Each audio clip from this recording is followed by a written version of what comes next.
Okay, we're going to go ahead and start. All right. So hopefully you've kind of read them as you were writing them down. So we're going to read them together. Let's see, Carlos, can you read us the essential question, please?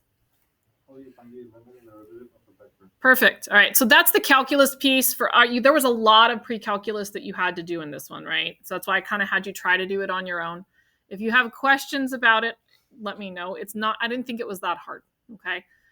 It's like you multiply or you have to do a formula or there isn't much to it. It's kind of stuff you already know how to do, but now it's in vectors. Matthew, can you read us the first I can statement? I can apply operations to the vector. Awesome, which is something you should have already done, right? That was in part of the pre-work, kind of. Noelle, can you read us the second one? Perfect. We should already know how to do that. Marilyn, can you do the third one? Awesome. Let's see. Erica, can you do the fourth one? Perfect. That's what we're going to work on today. One of them. Okay. And then Michaela, can you do the last one? Perfect. Okay. So we're going to focus in on the limits and we're going to focus in on the derivatives today. Okay. My hope is to finish this section off today so that we can move on to integration tomorrow. And probably, we'll see, we might even do a little bit more than integration tomorrow. We want to be done with vectors this week and then be able to do polar next week, okay? Because we've got one more week before spring break and I kind of want to be done with all the teaching stuff by spring break. But we're in pretty good shape. So let me get to, I'm going to go here. We're going to go down to the new calculus. All right. So find, it's above example 15 is this little table here. We're going to go back through these rules. We don't need to do adding or scalar multiplication, but let's look at the one for limits. So, oops, sorry, I'm caught. I can't do that. That can't be there. All right. So look at go 3 down there where it says limits. It says that we have the limit as t approaches a of vector r of t. Remember, if it's bolded, that means vector. To draw a vector, remember we just write the little arrow thing over the top means vector as well. Okay. We find the limit as t approaches a of whatever function or whatever is in front of the I, and then we do the limit as t approaches a of whatever is in front of the j. Okay. You can also do this in component form, all right, versus the I and j form. All right, so it does not matter which one you use. If you like little angle brackets better, you'll even see the angle brackets sometimes written as parentheses and some of the work, and that's okay too.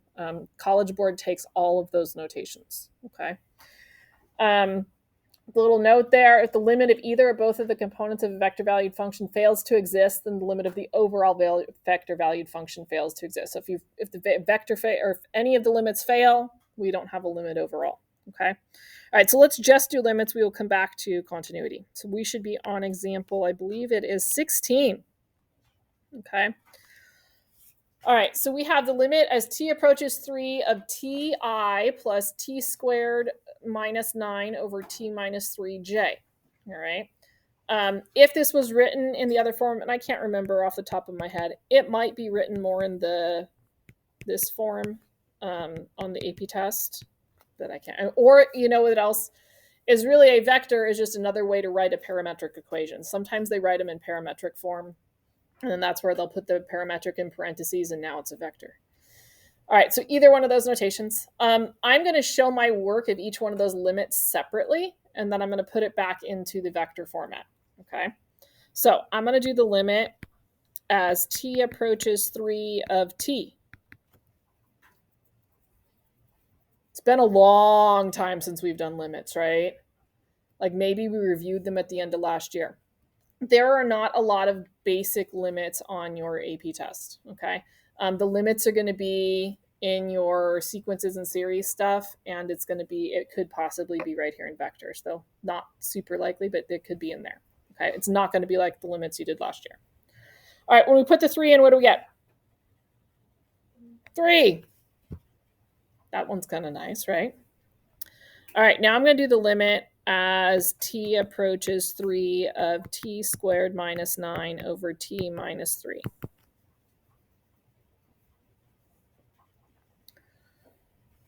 Okay. What's the problem? I just plug in 3, what's the problem?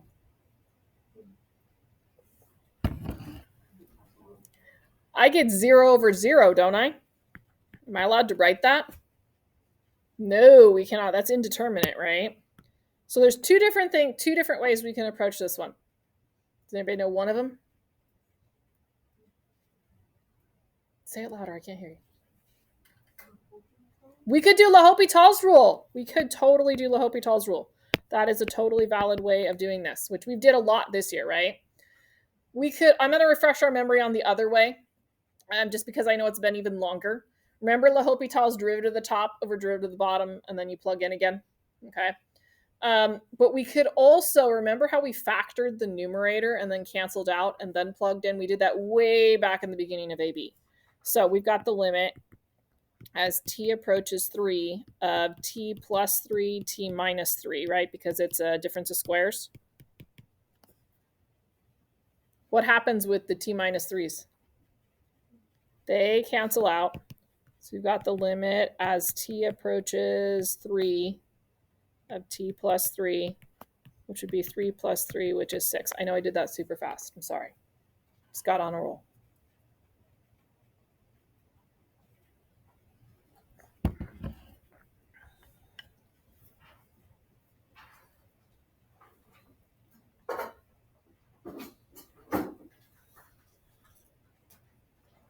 Okay, we good with 6?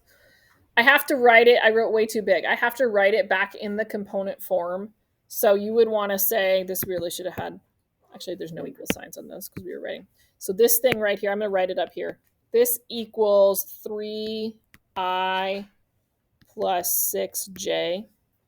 Or you could write it as 3, 6 in vector format with the little angle brackets. Okay.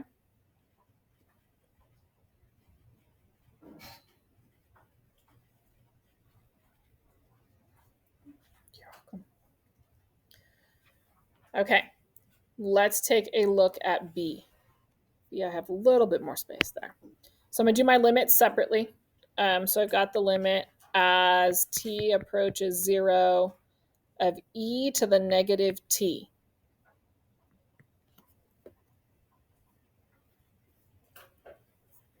All right. I really don't even need to move that downstairs, do I? Because can't I just plug in a 0? What's anything to the 0 power? 1. Perfect. All right. Then we've got the limit as t approaches 0 of the sine of t over 2t.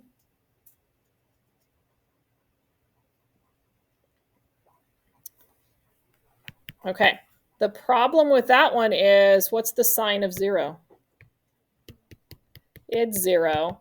And then I put a 0 in for the 2t part, right? Isn't it 0? So didn't I just end up with indeterminate again? This time, I can't factor anything out, so what do I have to use this time on the indeterminate? We have to use L'Hopital this time, okay? And remember, that little LH thing, that's a Mrs. Ballard thing. You'll see a lot of calculus teachers do it, but the College Board is not expecting you to do that, okay? All right, so I'm just going to write the limit as t approaches 0. So derivative of the top, derivative of the bottom. What's the derivative of sine? Cosine t. What's the derivative of 2t? 2. Perfect. Okay, so now let's plug in. We need the cosine of 0 over 2. What's the cosine of 0? So 1/2. I'm just going to go back up here since I did it that way the last time. So my components would be 1i, right, which would just be I. Really, I'm supposed to, we're supposed to put the little vector over the top too. I totally didn't do that. It's been a long time since I've done the vectors. You guys have done more than I have lately. Plus 1/2 j. Or I could do 1, 1/2 with the angle brackets. Your choice.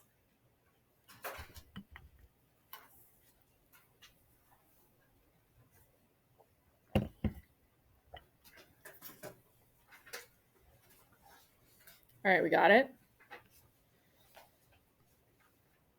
Okay. there's C there. I want you to take like 1 minute and see what you can do with the limit on C. Notice it's approaching infinity. My hint is that you probably need to manipulate the E a little bit before you actually put the infinity in there. Okay, so take a minute and try C. See if you can find the limit of both.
Okay, let's see what we got. In this case, because it's not just 0, I probably shouldn't leave this in the numerator. How do I get it to the denominator? What am I supposed to do with the exponent? Yeah, I bring it downstairs and I make it positive. I don't know why I put an equal sign. There shouldn't be an equal sign. So now I can plug infinity in. So I get e to the infinity, which means that I've got a small number divided by a giant number, which is equal to what? 0. Good. Okay.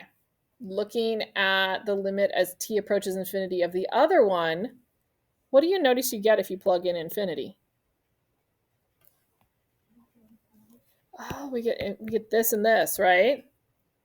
Can we have that? No. Okay. So what do I need to do? Because it does have a limit. Yeah, how did you get 5? Yes. The same, not the same coefficient, but the same exponent. Okay, that's the short way to do it. Okay. Or a shortcut to doing it. Believe it or not, you learned that all the way back in Algebra 2 trig or pre-calc. I was actually teaching it the other day during 6th period, and I just wanted to say that this is the limit, but I couldn't yet. Okay, it's actually how when we do horizontal asymptotes, we do that. What's something else? What's another way I could have done that one other than just recognizing that? Yeah, you could use L'Hopital's rule on it too. And L'Hopital is what going to get you 5 in the numerator and 1 in the denominator. So you'd get the same thing. So if you forget the trick about the exponents being the same, use L'Hopital's rule. Okay, L'Hopital is a good friend. All right, that's it for limits. Okay, and I know that on the homework there's a few of those to practice. The next one, I'm going to go back up here to this little green screen here, is about continuity. All right. So when we have a vector valued function, we know vector r is continuous at t equals a if the limit of r of t equals the value of the vector r of t evaluated at a. This really isn't any different than finding the domain of the function. So where it's continuous is also like finding the domain. And I think you had to do that earlier on in the lesson. And basically, it's going to be your most narrow domain. So whichever one has the least domain, you're going to probably pick that one. Okay. So let's take a look at some of those. So this is example 17. All right. Take like 30 seconds, read the instructions to yourself.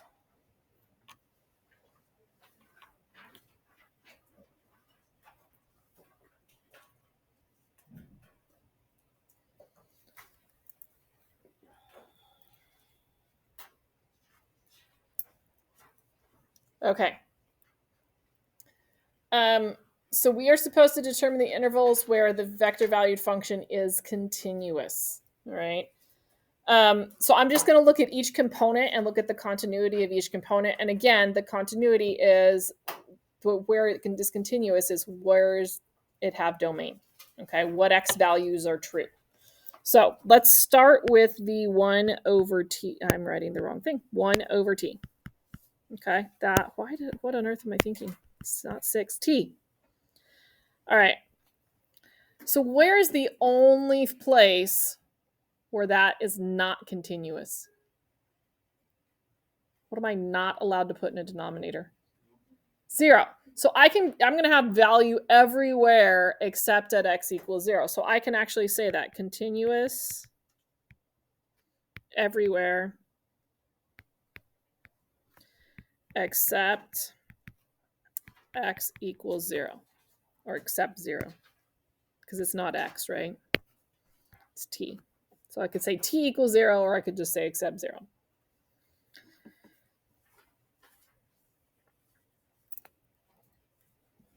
All right, negative t. Think about what that is. That's a picture of a line, right? If I was just looking at just that component on its own, it would be a picture of a line that looks like that. Is there anywhere where it's not continuous? If I put arrows on the end, is there anywhere where I've got a hole or a gap or anything like that? Yes? No? No, right? That one is a line is continuous everywhere. If they'd given us t squared, it's a parabola, right? That's continuous everywhere. So this would be continuous everywhere.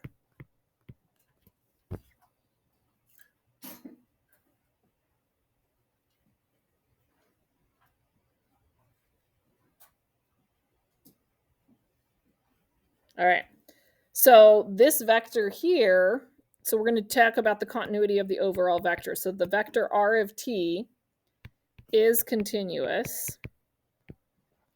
So we basically have to go with the one that has the most rules, basically. So it's continuous. If this one's continuous everywhere and this one's continuous everywhere except 0, it's got to be continuous everywhere except 0.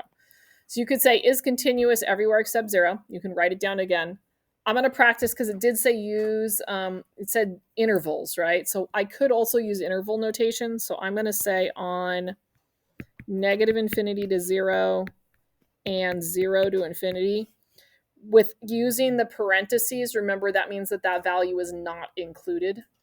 If I'd put a bracket, 0 would have been included, which would have been kind of silly because that would mean I could have done negative infinity to infinity and not needed to do the two things.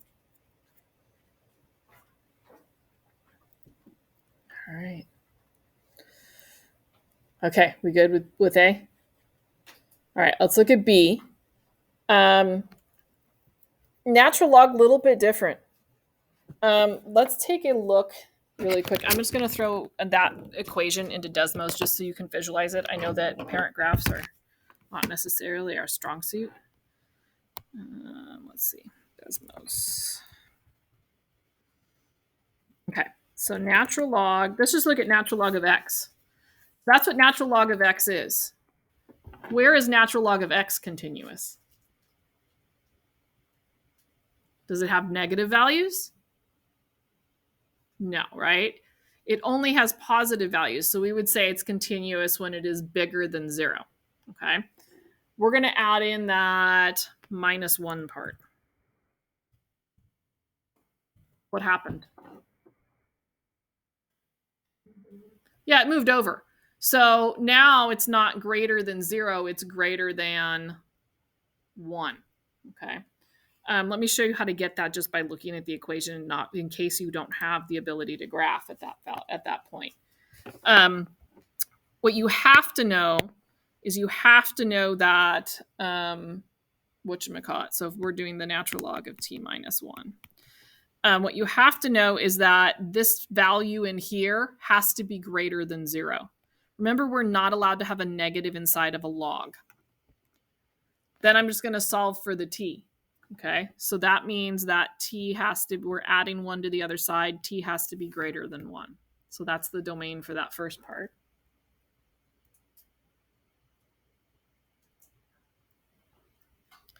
The other one's a little bit weird. And if we're not great at parent graphs, we're really not great at trig graphs because you guys totally missed all of that. So let's look at what the tangent looks like. This isn't a very common thing, so that happens on the AP test. So this is kind of a nice to know thing. There's a tangent graph. Okay. I'm going to put in a couple of vertical lines there. Let's say we've got x equals pi over 2. I'm going to make it dashed, just so you can see the pattern. Okay. X equals 3 pi divided by 2. Dashed. Okay. So do you see how I'm getting asymptotes in there? This one was at pi over 2. This one's at 3 pi over 2. Where do you think the next one's going to be at? Yeah, it's okay. So let's try it. X equals 5 pi divided by 2. Were we right? What kind of numbers? Sorry, I lost my line there. What kind of numbers are we getting? Was I able to use 2 pi over 2? We're getting odd numbers, right? If I went the other direction, let's see, if I follow that pattern, I went the opposite way, I'd have negative pi over 2. So it looks like odd values of in the numerator, right? Every odd radian measure, we get an asymptote, meaning when we have those asymptotes, it's not continuous there. It's continuous everywhere except when I have those asymptotes.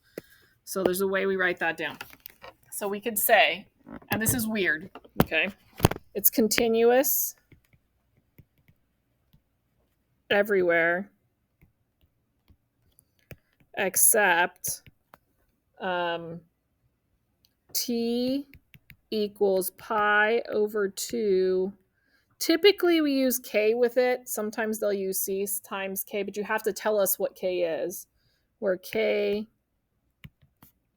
is an odd integer.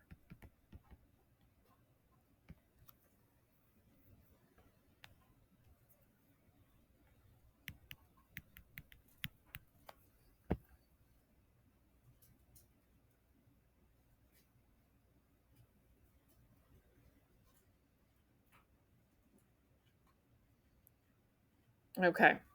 So the overall one, really, if t is greater than 1, it's going to fall into this right here. Okay, it's going to automatically be bigger. So this one kind of wins.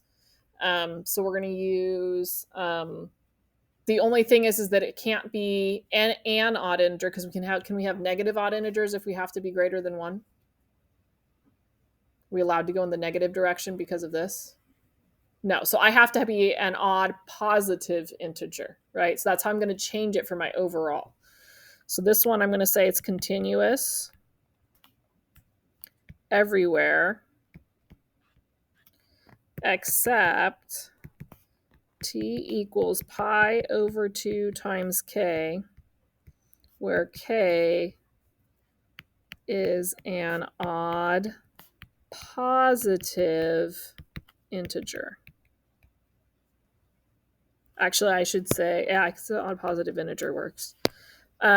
We could also say, instead of odd positive integer, we could say an odd whole number, because whole numbers are the positive integers. So both of those would be correct answers there.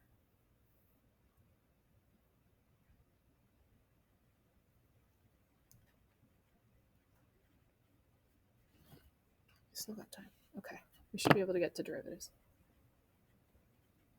All right, let's look at C. Everybody got that one? Because I'm going to scroll a little bit. Okay, so let's look at the domain on cosine of t versus the domain on cosine inverse of t. In theory, you should know those, okay? I know we might not, so let's look at the picture. Okay, so let's start with cosine. Get rid of all that. Okay, so cosine of x. What's the domain? All real numbers, right? It goes everywhere. So let's write that down. So I could write it as negative infinity to infinity. I could write it continuous everywhere. I could write all real numbers. Okay, that's all of those things work. Okay. All right. Cosine inverse is a little bit tricky, is a little bit different. it does have kind of a beginning and an end. Cosine inverse of x. Check that out. So that's the cosine. That's the cosine inverse. Cosine inverse is very, very small. We're looking at domain, so I want x values. So what is the smallest x value that I can have? -1. What's the biggest one? 1. So that means its domain is inclusive of -1 to 1. So I use the closed brackets because it includes those values, but it does not include anything else. I mean, those values and anything in between, but nothing outside of it. So which one's more restrictive, the negative infinity to infinity or the -1 to 1? Yeah, so I need to use the one that's more restrictive, right? So for R, so R's domain, or where it's continuous, is between -1 and 1.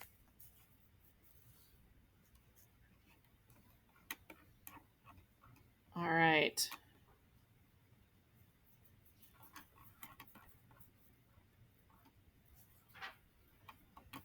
We got one more thing to do. We got to talk about derivatives. You pretty much already know how to do this. Okay. So I want you to take a minute and I want you to just kind of skim through that box. Okay. Especially at the last two and see if they remind you of any of the rules we already kind of know. So skim through that box really fast.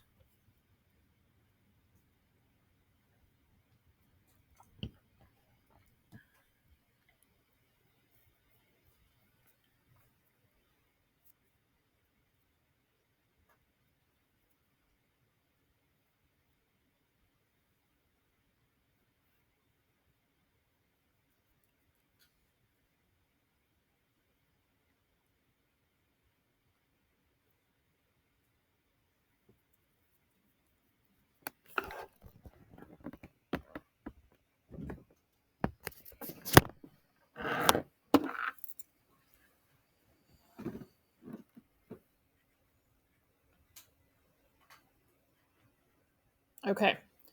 As with most of these, hey, here's some rules boxes. We are allowed to multiply the derivative of a vector by a number. That's what a scalar is.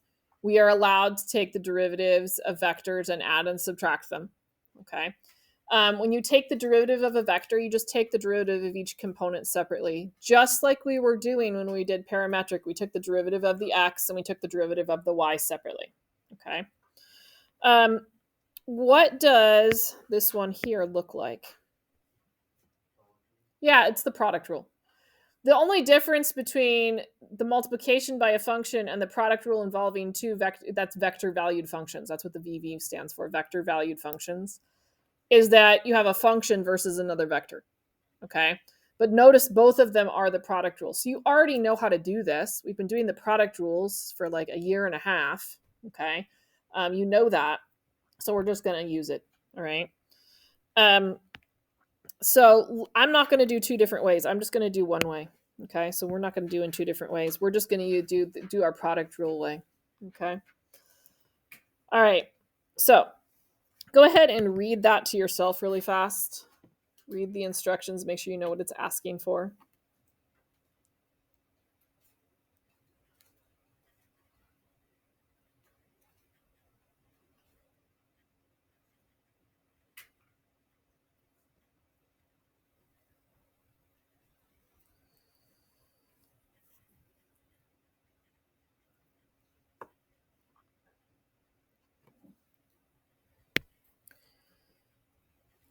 Okay, let's take a look. So they gave us a function.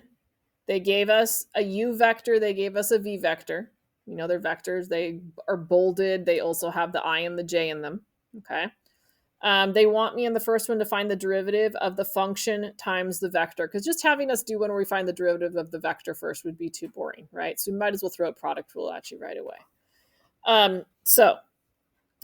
This one would be, in this case, this is the red and this is the green. I'm not going to do that quite yet. Let's actually write it out so we can kind of see the values that are going to be in there. So I'm going to say we've got t squared plus t times 1 over t I with the little vector over it minus j with the little vector over it. Now I've got my red and my green. And all we're going to do to get that derivative is take the product rule, is do the product rule. Okay. I don't know the best way to, actually, let's do this. Let's put it out here. Woo. I'm going to go use this notation and then just write it to the right. Actually, it shouldn't be an X. What should it be instead of an X? It should be a T. Don't let me do it wrong. Oh boy. There we go. Okay. So I got to do the derivative of the red first. What's the derivative of the red? 2t plus 1, right? All right, and then I'm going to leave the green exactly the way it is. So 1 over t times vector I minus vector j.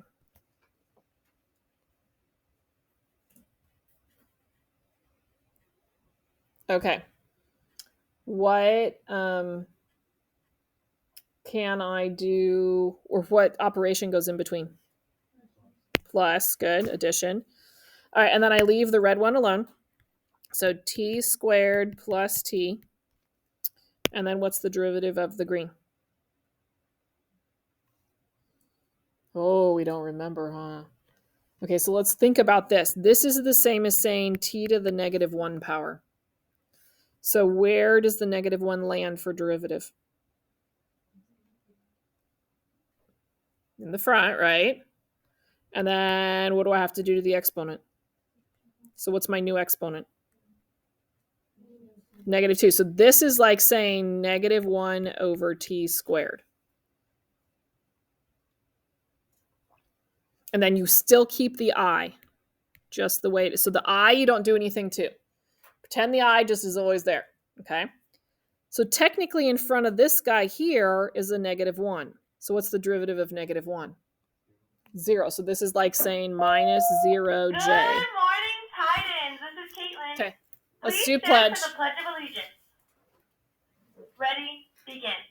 I pledge allegiance to the flag of the United States of America and to the republic for which it stands, one nation, under God, indivisible, with liberty and justice for all. I will finish this lesson tomorrow. Okay, so we'll start with this and we'll move on to integration. Okay? Calling all students and staff. Do you dance, sing, rap, act, or have any other talent?